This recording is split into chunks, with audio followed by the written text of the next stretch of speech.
Flood Rescue Update, September 9, 2025. Today, 3,641 people were rescued from the adjoining areas of River Sutlej by Rescue 1122.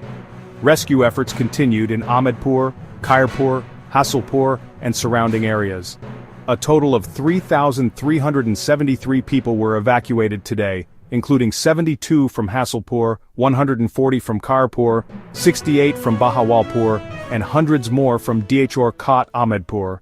So far, 8,275 people have been rescued from the low-lying areas of River Sutlej. Currently, 33 rescue boats with trained staff are actively engaged in operations. In case of emergency, call Rescue 1122 immediately and don't forget to share your location.